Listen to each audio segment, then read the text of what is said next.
É uma alegria ter você conosco para cultuar a Deus na manhã desse domingo. Lembrando que já é este o quinto final de semana que estamos transmitindo os nossos cultos, nossas mensagens online, devido ao isolamento social no qual nos encontramos nessa situação de pandemia.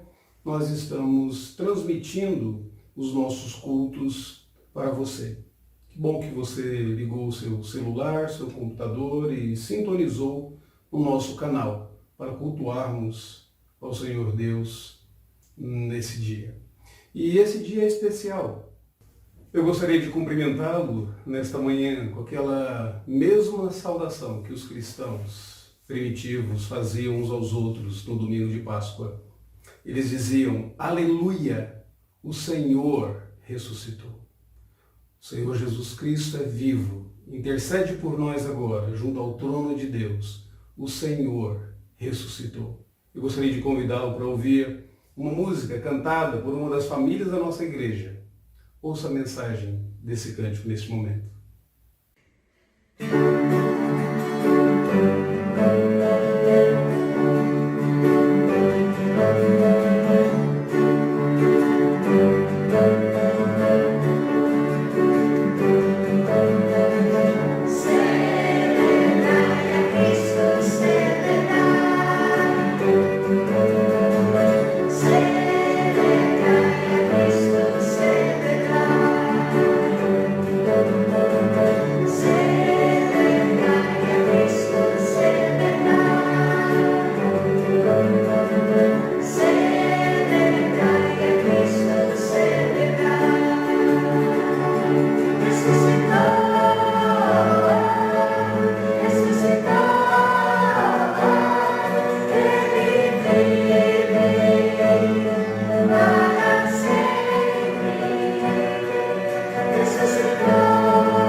A ressurreição do Senhor Jesus Cristo deveria encher o nosso coração de alegria, de gozo, de entusiasmo. Eu gostaria de ler contigo uma porção da Escritura Sagrada que relata o momento em que o Cristo ressurreto apareceu a 2 dos seus discípulos e o impacto e o efeito que isso causou sobre eles. Encontra-se no Evangelho de Lucas, no capítulo de número 24, o texto que iremos ler. A partir do verso de número 13, diz assim: Naquele mesmo dia, 2 deles estavam de caminho para uma aldeia chamada Emaús, distante de Jerusalém, 60 estádios, e iam conversando a respeito de todas as coisas sucedidas. Aconteceu que, enquanto conversavam e discutiam, o próprio Jesus se aproximou e ia com eles. Seus olhos, porém, estavam como que impedidos de o reconhecer. Então lhes perguntou Jesus: que é isso que vos preocupa? E de que ides tratando à medida que caminhais? E eles pararam, entristecidos. Se você observar até aqui, a preocupação deles era tamanha que o próprio Jesus notou, percebeu, e quando perguntou a eles, eles se mostraram, eles pararam entristecidos com as situações naquele contexto. Verso de número 18 diz: um, porém, chamado Cleopas, perguntou, dizendo: és o único, porventura, que, tendo estado em Jerusalém, ignoras as ocorrências desses últimos dias? Ele lhes perguntou: quais? E explicaram o que aconteceu a Jesus, o Nazareno, que era varão, profeta, poderoso em obras e palavras diante de Deus e de todo o povo, e como os principais sacerdotes e as nossas autoridades o entregaram para ser condenado à morte e o crucificaram. Ora, nós esperávamos que fosse ele quem havia de redimir a Israel, mas depois de tudo isso, já é este o 3º dia desde que tais coisas sucederam. É verdade também que algumas mulheres das que conosco estavam nos surpreenderam, tendo ido de madrugada ao sepulcro e não achando o corpo de Jesus, voltaram dizendo terem tido uma visão de anjos, os quais afirmaram que ele vive. De fato, alguns dos nossos foram ao sepulcro e verificaram a exatidão do que disseram as mulheres, mas não viram. Então lhes disse Jesus: ó nécios e tardos de coração, para crer tudo que os profetas disseram, porventura não convinha que o Cristo padecesse e entrasse na sua glória? E começando por Moisés, discorrendo por todos os profetas, expunha-lhes o que a seu respeito constava em todas as Escrituras. Quando se aproximaram da aldeia para onde iam, fez menção de passar adiante, mas eles o constrangeram, dizendo: fica conosco, porque é tarde o dia, e o dia já declina. E entrou para ficar com eles. E aconteceu que, quando estavam à mesa, tomando ele o pão, abençoou e, tendo partido, lhes deu. Então se lhes abriram os olhos e reconheceram, mas ele desapareceu da presença deles. E disseram uns, um ao outro: porventura não nos ardia o coração quando ele pelo caminho nos falava, quando nos expunha as Escrituras? E na mesma hora, levantando-se, voltaram para Jerusalém, onde acharam reunidos os 11, e outros com eles, os quais diziam: o Senhor ressuscitou, e já apareceu a Simão. Então os 2 contaram o que lhes acontecera no caminho, e como fora por eles reconhecido no partir do pão. Essa história deixa claro como que a tristeza daqueles homens, a angústia, a perturbação deles foi substituída pela alegria, pelo gozo, quando eles se encontraram com o Cristo ressurreto. É isso que a ressurreição do Senhor Jesus deve produzir no coração de cada crente, de todo aquele que nele crê. Alegria, certeza de que o nosso Redentor está vivo e ele intercede por nós diante do Senhor Deus. Sabendo disso, nós iremos, nesse momento, orar ao Senhor e iremos colocar diante dele os nossos fardos, nossas preocupações, pedindo que ele intervenha, pedindo que ele abençoe. Vamos orar em primeiro lugar pela nossa nação. Nós estamos experimentando um momento único na história. Outros cristãos já passaram por dificuldades, outros cristãos já passaram por pestilências, por situações de incerteza, permaneceram firmes. e nós também permaneceremos, pela graça do Senhor Deus. Mas oremos pela nossa nação. Oremos também pela nossa igreja. Que o Senhor Deus nos sustente, que Ele nos sustente como uma família. Este é o momento no qual a organização fica distante, mas o organismo vivo, família, igreja, está cada vez mais próximos. E ainda que estejamos em um isolamento social, nós não estamos distantes de irmãos nossos, irmãs nossas, com quem podemos falar pelos meios de comunicação que o Senhor Deus nos concedeu. Podemos orar com eles, podemos ler a Escritura Sagrada com eles e temos boas notícias. Algumas pessoas que estavam enfermas foram recuperadas. Sônia, a irmã, a esposa do nosso irmão Gediael, já se encontra em casa.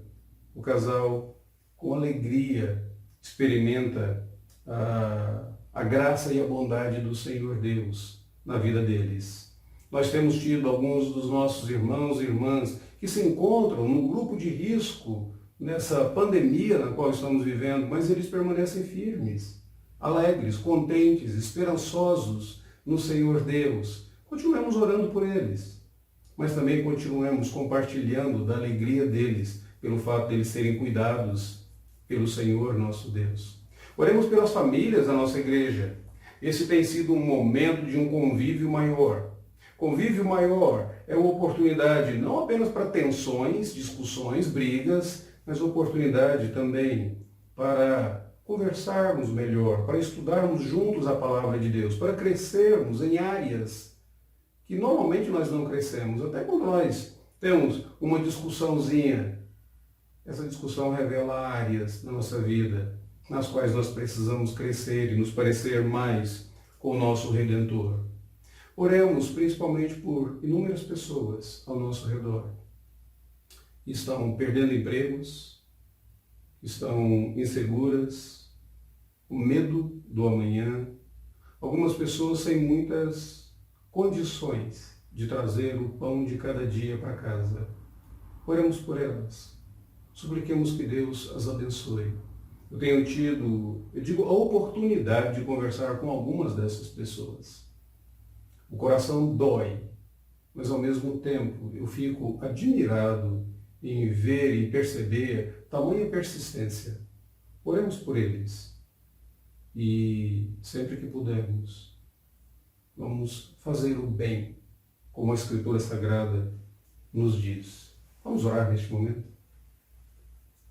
Bendito Senhor, diante do trono da Tua graça, apresentamos nossos pedidos, nossas preocupações, nossos sentimentos, nossas dores. Deus, Tu és Senhor de tudo e de todos. A nossa vida está nas Tuas mãos, o nosso país está nas Tuas mãos, esta própria pandemia está nas Tuas mãos. Senhor, esta pandemia nos ensina quão finitos nós somos, mas ela nos mostra também quão infinito Tu és. E ainda que ela tenha pego algumas pessoas de surpresa, a Ti ela não surpreendeu. Mas o Senhor, com o Teu poder e com a Tua graça, sustenta a vida do Teu povo, sustenta a vida daqueles que creem, que esperam em Ti. Deus, permita que a Tua igreja, nesse momento, seja de fato luz do mundo, sal da terra, para proclamar a Tua bondade e para expressar a graça do Senhor por meio dos nossos atos, das nossas atitudes, da nossa gentileza. Nós rogamos que transformes o nosso coração e nos conformes à imagem do Senhor Jesus, o nosso Senhor e Salvador, aquele que vivo está e por nós intercede neste momento. No nome dele que oramos. Amém. A nossa meditação nesta manhã vem do texto no Antigo Testamento, do livro de Jó, capítulo de número 19. Nós leremos do versículo de número 23 ao verso de número 27. Diz assim um texto bíblico: Quem me dera fossem agora escritas as minhas palavras, quem me dera fossem gravadas em livro, que com pena de ferro e com chumbo para sempre fossem esculpidas na rocha, porque eu sei que o meu Redentor vive. e por fim se levantará sobre a terra. Depois de revestido esse meu corpo, o corpo da minha pele, em minha carne, verei a Deus. Vê-lo-ei por mim mesmo, e os meus olhos o verão, e não outros. De saudade me desfalece o coração dentro de mim. Senhor, nós acabamos de abrir a Tua palavra e lê-la, e pedimos que abras o nosso coração e apliques a palavra do Senhor à nossa vida nesta manhã, em nome do Senhor Jesus. Amém. Na época da Páscoa, talvez algumas pessoas estivessem programando encontros em famílias.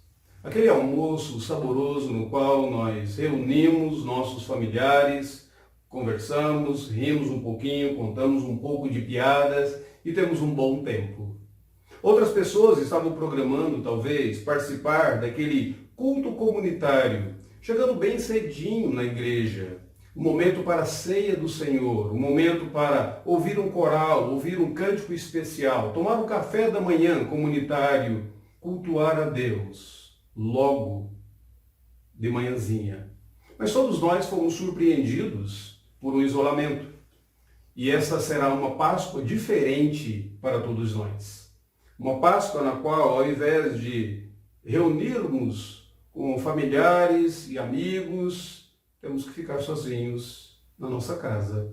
Uma Páscoa, ao invés de sairmos para adoração comunitária, nós adoramos virtualmente.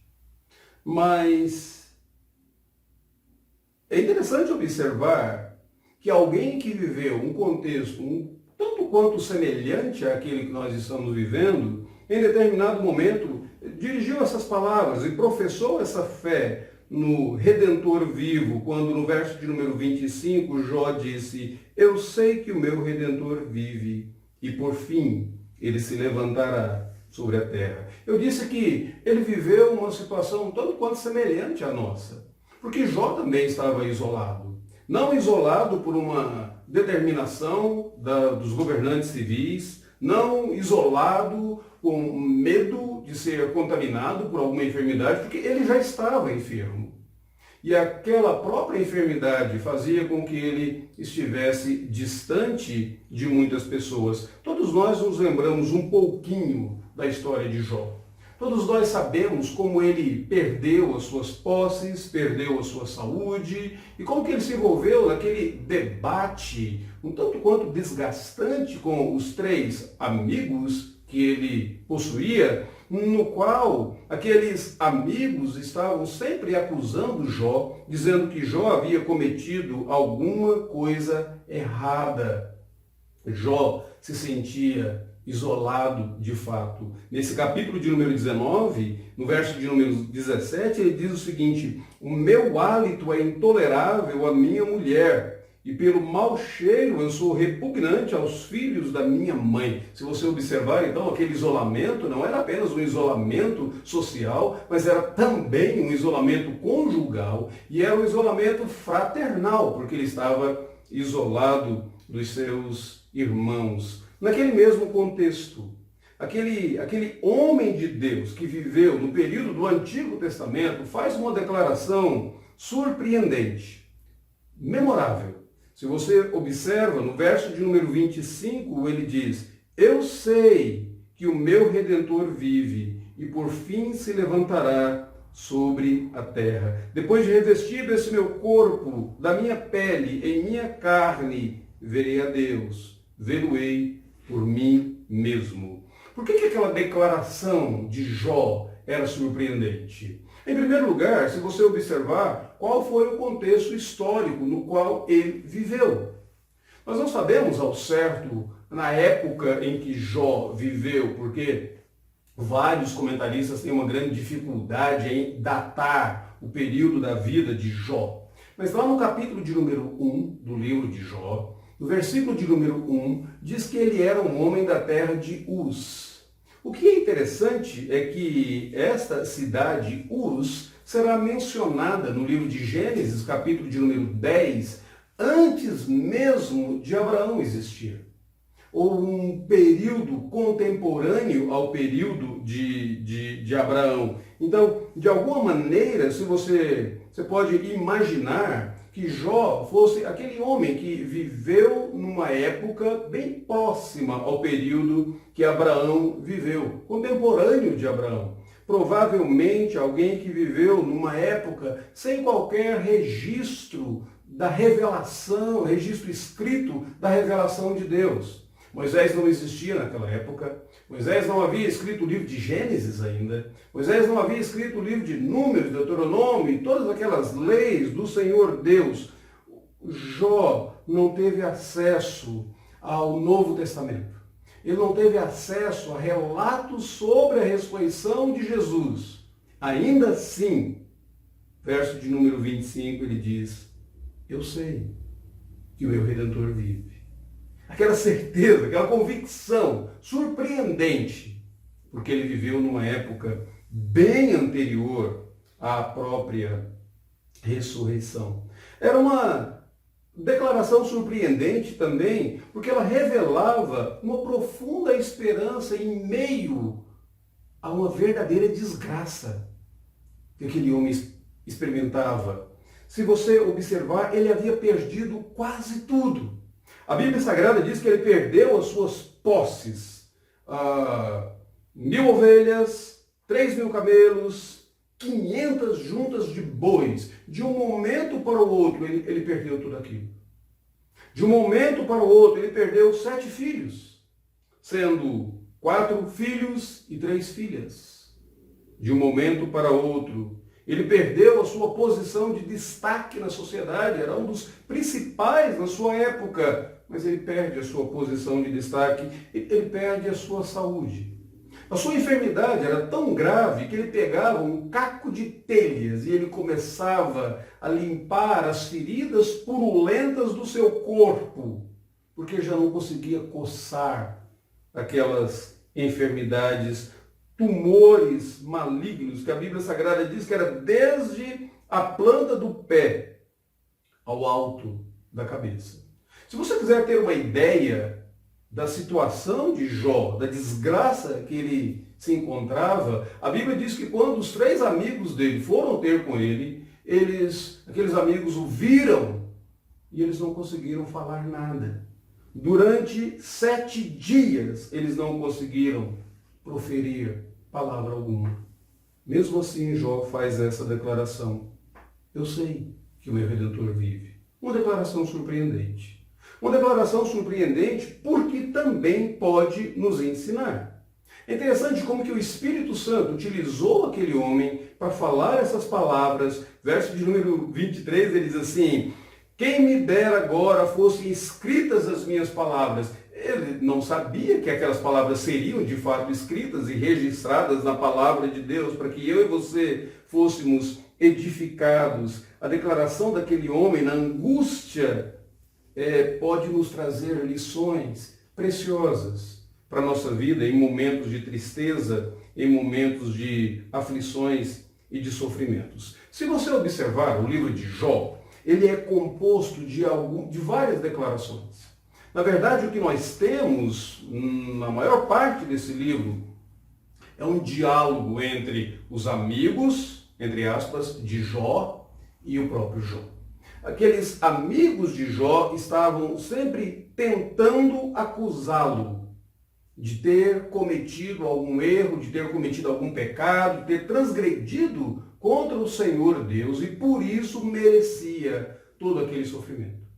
Jó afirma que aquela acusação para ele era injusta e ela o fazia sofrer mais ainda. Ele inclusive se dirigiu aos amigos dele em uma determinada ocasião e disse assim: vocês para mim são consoladores molestos. Ou seja, se no momento da dificuldade, da dor, você precisa de uma palavra de apoio, naquele exato momento Jó estava sendo condenado. E esse capítulo de número 19 é uma defesa de Jó. E é uma defesa bem veemente. E a razão disso é porque no capítulo 18, um dos seus amigos, chamado Bildade, o havia acusado de ser um perverso. Se você observar, no capítulo 18, verso de número 5, Bildade disse assim: na verdade, a luz do perverso se apagará. Versículo de número 14 diz: o perverso será arrancado da sua tenda. Em outras palavras, ele estava dizendo para Jó, nas entrelinhas: Jó, você só está sofrendo tudo isso porque você é perverso. E Jó não aguentou aquela acusação naquele exato momento. E no capítulo de número 19, ele apresentou a sua defesa. Além do mais, no versículo de número 21, Bildade diz assim: tais são as moradas do perverso, daqueles que não conhecem a Deus. Agora Jó não conseguiu suportar. Antes ele havia sido atacado no seu caráter. Agora ele estava sendo atacado na sua própria fé. Bildade estava dizendo para Jó que aquele sofrimento que ele experimentava é porque ele não acreditava em Deus. É porque ele era como uma daquelas pessoas que não conheciam o Senhor Deus. Ele era um perverso que não conhecia Deus. Jó, então, não aguentando tudo aquilo, no capítulo 19, ele abre os seus lábios, ele apresenta a sua defesa e ele diz: vocês afligem a minha alma. E é por isso que no versículo de número 25, ele revela a sua convicção dizendo: eu sei que o meu Redentor vive. Eu mesmo, na minha pele, na pele do meu corpo, eu verei a Deus. Dê uma olhada no capítulo 19, só para você compreender melhor as lições desta fé surpreendente de Jó. Se você observar do versículo de número 1 até o versículo de número 6, você verá que Jó está descrevendo a sua aflição que era causada pelas palavras dos seus amigos. Ele diz: vocês afligem a minha alma, no versículo de número 2. E ele ainda diz mais: vocês me quebrantam com essas palavras. Ele se sentia moído naquele exato momento com as palavras dos seus amigos. Tem um ditado americano que diz assim: paus e pedras podem quebrar os meus ossos, mas palavras não me fazem mal algum. É um dos ditados mais mentirosos que eu conheço. Porque as palavras, elas esmagam a alma. Elas fazem um mal terrível. Algo que, de fato, achata o indivíduo. E Jó se sentia assim. Além do mais, no versículo de número 3, ele diz assim: 10 vezes já me vituperastes e não vos envergonhais. Ele estava falando que, além daquela enfermidade, além da perda que ele teve, as palavras dos seus amigos o afligiam profundamente. Então, do versículo de número 1 e 6, ele fala dessa aflição que ele experimentava fruto das palavras daqueles seus amigos. Do versículo de número 7 em diante, até o versículo de número 16, ele descreve a aflição que ele experimentava, que era causada pelo próprio Deus. Aqui uma coisa bem interessante. Para Jó não existia a possibilidade de que aquele mal que ele estava experimentando viesse de um outro ser, de uma outra fonte, que não o próprio Deus. E ele deixa claro que tudo aquilo que ele experimentava vinha do Senhor Deus. E ele diz assim para os seus amigos, falando da sua angústia, da sua aflição. Ele diz no verso de número 13 que o Senhor pôs longe de mim os meus irmãos, e os que me conhecem como estranhos se apartam de mim. E ainda diz mais: os meus parentes me desampararam, os que se abrigam na minha casa e as minhas próprias servas me têm por estranho. Eu vim a ser um estrangeiro aos seus olhos. Em outras palavras, ele está dizendo: olha, o Senhor Deus colocou a mão sobre mim, verso de número 6, sabei agora que Deus é que me oprimiu e com a sua rede ele me cercou. Primeiro ele estava sendo aflito pelas palavras dos seus amigos. Agora ele estava sendo aflito pela ação de Deus na sua vida e ele não sabia por quê. No verso de número 17 em diante, ele fala da aflição causada pela própria enfermidade dele. E ele é muito gráfico aqui, na maneira como ele descreve. Versículo de número 17, ele fala do seu hálito. Ele diz, o meu hálito é intolerável à minha mulher. O meu mau cheiro é repugnante. Não é porque ele não cuidava da sua higiene, mas por causa da própria enfermidade. Ele dizia, o meu cheiro é repugnante. As crianças me desprezam, versículo de número 18. Todos os meus amigos íntimos me abominam, e até os que eu amava se tornaram contra mim. Os meus ossos, verso 20, se apegam à minha pele e à minha carne. Salvei-me só com a pele dos meus dentes. Ele deixa bem claro que aquela enfermidade, aquela dor o afligia naquele exato momento. Mas, surpreendentemente, depois de falar da aflição que era causada pelas palavras dos seus amigos, a aflição causada por Deus, a aflição causada pela enfermidade, ele não desiste da vida. Ele não se entrega ao total desprezo, o desespero. Ao invés disso, ele profere, ele faz uma confissão de fé. E essa confissão de fé, do versículo de número 23 em diante, quando ele diz, porque eu sei, ou seja, a razão da sua perseverança, a razão da sua esperança, porque eu sei que o meu Redentor vive. Era a fé no Deus vivo que o sustentava. Como que essa fé no Deus vivo sustentava Jó naquele momento? Há 4 lições aqui para nós. Há 4 verdades aqui que eu gostaria que você observasse nesse texto. Em primeiro lugar, a fé de Jó no Redentor vivo o capacitava a suportar toda aquela aflição, toda aquela angústia que ele vivia. Ele era um servo de Deus, e até servos do Senhor Deus são afligidos, e nem sempre eles sabem por quê.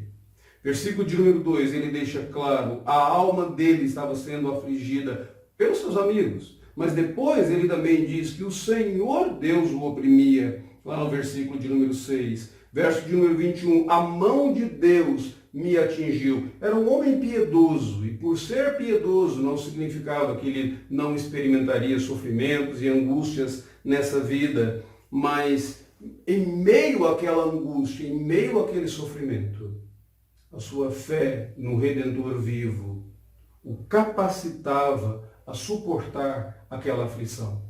Ele fala da aflição, então, gerada pelas palavras dos seus amigos, que o quebrantavam, que o humilhavam, seus amigos que queriam se engrandecer às custas dele. Ele fala da aflição que ele experimentou, sendo atacado por Deus, sendo oprimido pelo Senhor Deus, que veio sobre ele como se fosse uma rede, um peixe indefeso caindo na rede, e dali ele não podia sair.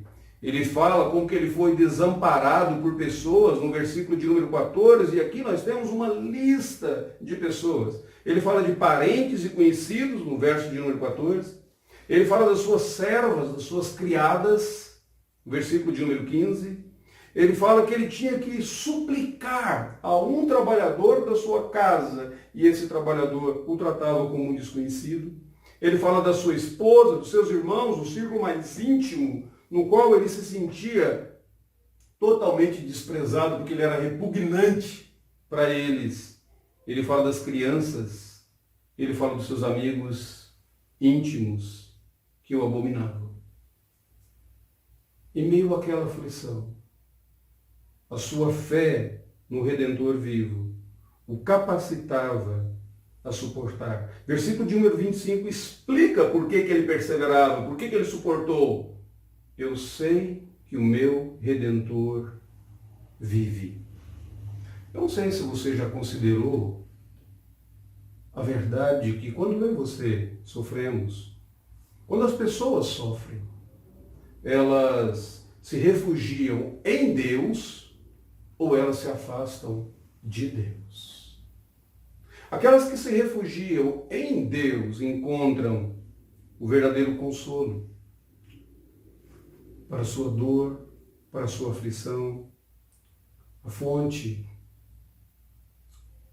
que de fato o sustenta em meio àquela angústia. Na história da igreja, nós temos dois episódios clássicos. Nós temos a história de uma mulher chamada Felícia, que morreu naquelas celebrações romanas, quando os cristãos eram jogados na arena. E aquela mulher sofrendo angústias, tendo acabado de dar à luz ao seu bebê, mas no momento em que o touro vem para dilacerar o corpo dela com os chifres e tudo mais, ela começa a cantar, louvar o Senhor Deus naquele instante. Nós temos a história na Inglaterra de dois mártires que por causa da fé foram colocados na fogueira. E naquele momento que eles estavam, antes de serem queimados ali na fogueira, um disse para o outro: coragem, porque nós estamos acendendo na Inglaterra hoje uma chama. Ou porque Deus está acendendo na Inglaterra hoje uma chama que jamais será apagada.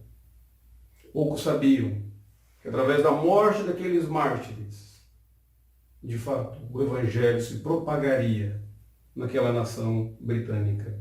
Jó estava sendo afligido, mas a sua fé no Deus vivo e verdadeiro o sustentou na sua aflição. Porque no momento da aflição, nós temos a comunhão com aquele que foi afligido mais do que todos os homens. A segunda lição que nós encontramos aqui está a partir do versículo de número 7, é que a fé de Jó no Redentor vivo orientava os seus desejos. Ele fala dos desejos do seu coração, ele fala dos desejos da sua alma, mas o que ele desejava? Ele não diz que ele desejava a riqueza. Ele nem diz que ele desejava estar são. Ele nem diz que desejava multidão de amigos. Pelo contrário, ele não fala nada disso, mas no verso de número 7 ele fala que ele desejava justiça. Ele diz: eis que eu clamo violência, não sou ouvido. Eu grito socorro, porém não há justiça. Ele desejava justiça. Ele desejava receber essa justiça, não com base nos seus méritos, mas ele desejava ver justiça nesse mundo, nesse universo. Ele se sentia injustiçado em toda aquela angústia. Uma outra coisa interessante que ele também desejava está no versículo de número 21 e 22. Ele diz assim: compadecei-vos de mim, amigos meus, compadecei-vos de mim, porque a mão de Deus me afligiu, porque me perseguis, como Deus me persegue, e não cessais de devorar a minha carne. Ele desejava, mais uma vez, o favor de Deus.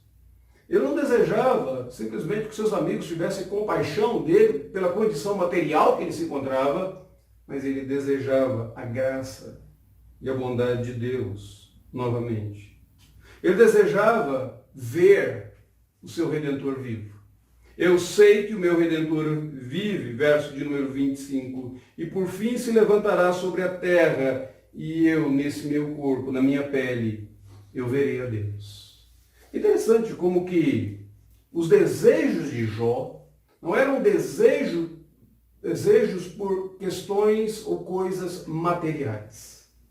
O dinheiro, a saúde, a prosperidade, a calmaria, a bonança, mas o desejo deles eram desejos por verdades espirituais, virtudes espirituais, a justiça, a comunhão com Deus, a intimidade com o Senhor. Ele queria ver o Senhor Deus. Jó desejava o próprio Deus. Ele não desejava apenas o que Deus podia dar para ele. Ele desejava quem Deus era. E a fé no Redentor vivo orientava aqueles desejos. do coração de Jó. Em terceiro lugar, aquela fé no Redentor vivo era surpreendente, porque ela estava alicerçada naquilo que Jó conhecia sobre Deus. Eu já disse para você que ele viveu numa época que não havia uma revelação registrada, escrita. Mas isso não significa que ele não tivesse conhecimento do Senhor. Ele conhecia quem era o Senhor. No verso de número 25, quando ele diz, eu sei que o meu Redentor vive. Ele sabia que Deus era aquele que podia redimi-lo. Ele sabia que Deus era aquele que o atormentava. Em outras palavras, ele sabia que Deus era soberano.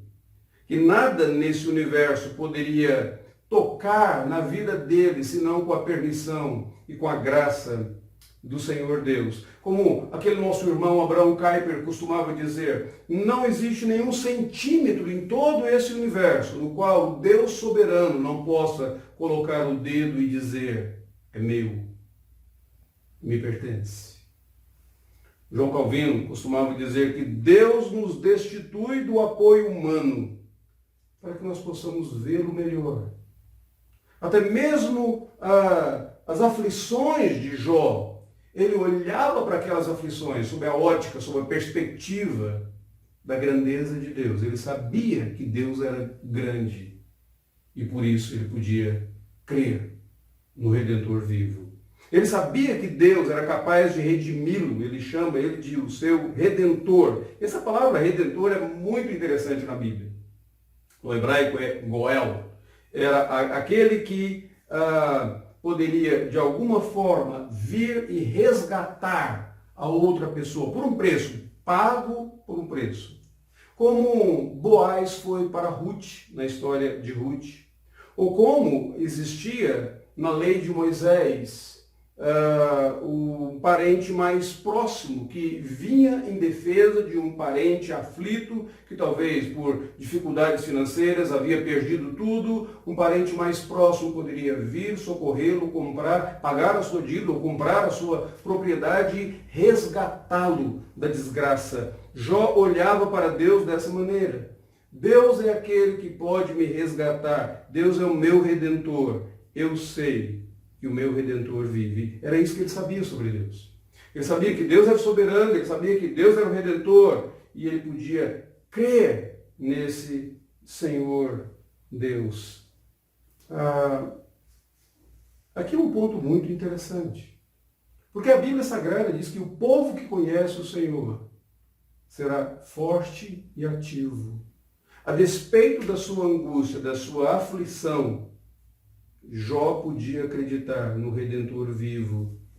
A sua fé era surpreendente, porque ela se alicerçava no que ele sabia, no que ele conhecia acerca desse Deus. Mas em último lugar, a fé de Jó era surpreendente, porque ela apontava para uma realidade além do universo terreno e material.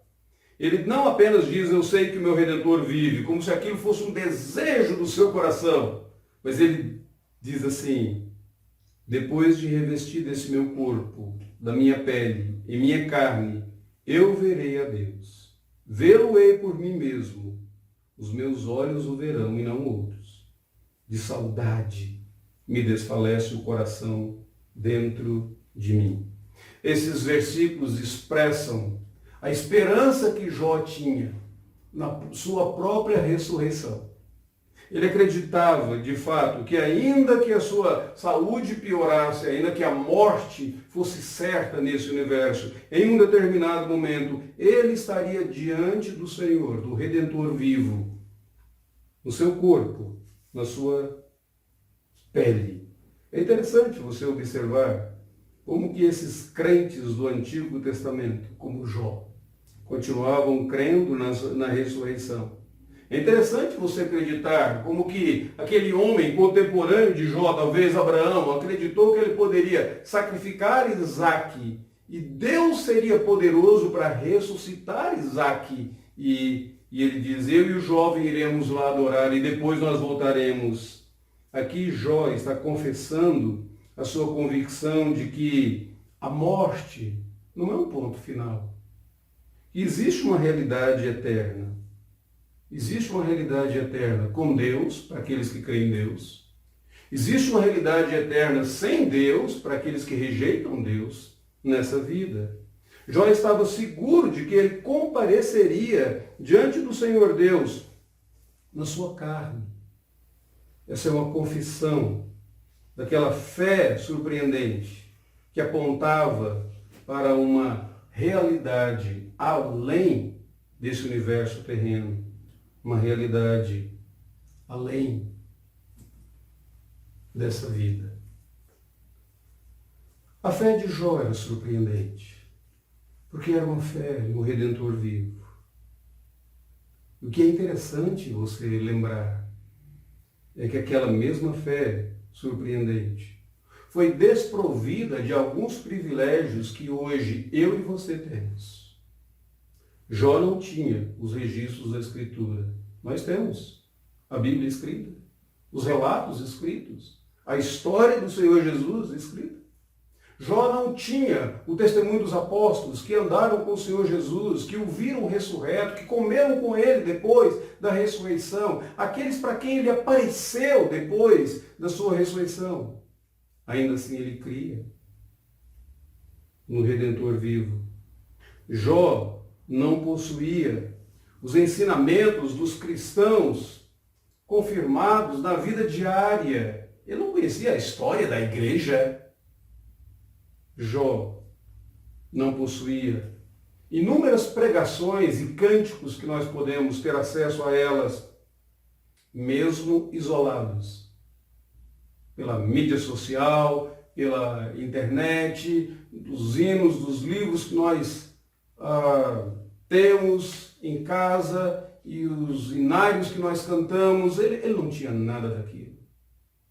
Mas ele tinha uma fé verdadeira no Redentor vivo, que o mantinha firme. E aquela fé trazia implicações para o seu viver diário. Uma vez o Senhor Jesus Cristo repreendeu um homem que deveria ter fé no Cristo vivo, mas preferiu não crer. E ao invés de crer, ele disse: se eu não tocar com a minha mão nas marcas das mãos dele, dos cravos da cruz, de modo algum eu acreditarei. Jesus disse para ele: bem-aventurados que não viram e creram, Tomé. Jó foi um desses bem-aventurados. Ele não viu, mas ele creu no Redentor vivo.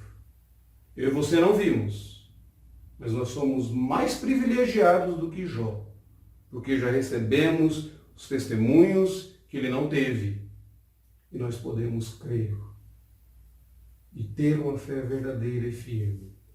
Podemos caminhar com firmeza, aguardando aquele momento em que no nosso corpo, na nossa pele, veremos o Senhor. Os nossos olhos o verão. Verso de número 27, vê-lo-ei por mim mesmo, e os meus olhos o verão, e não outros. De saudade me desfalece o coração dentro de mim. Que Deus abençoe você. Medite na letra desse hino, que a família, uma família da nossa igreja, vai cantar neste momento.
gostaria de orar com você, pedindo a graça do Senhor Deus sobre a sua vida, convidando você a participar conosco das programações da nossa igreja no universo virtual.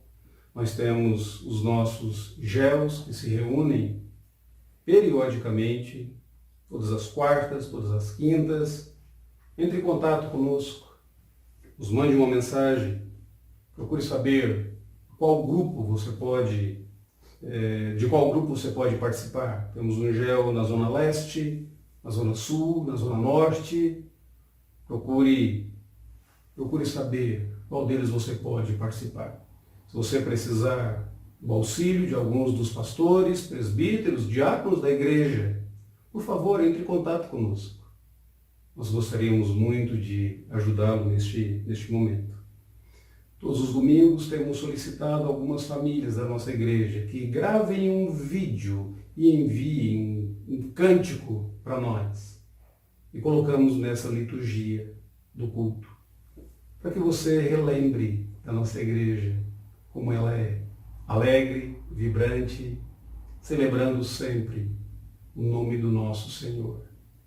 Vamos orar neste momento. Deus bendito, louvado seja o teu nome por tua palavra que é viva e eficaz. Fala ao nosso coração. Ó Senhor, dá-nos a graça de olharmos para o Redentor vivo e verdadeiro e, firmados nele, permanecermos e perseverarmos, caminhando contigo, desejando aquele momento em que haveremos de estar na presença do Senhor, todos juntos, como um só corpo, os redimidos pelo sangue do Cordeiro, louvando somente o Senhor. Abençoe a nossa igreja, abençoe aqueles que nos assistem neste momento. Seja a tua graça, a tua bondade sobre cada um, em nome do Senhor Jesus. Amém. Deus abençoe a você que nos assiste nesta manhã.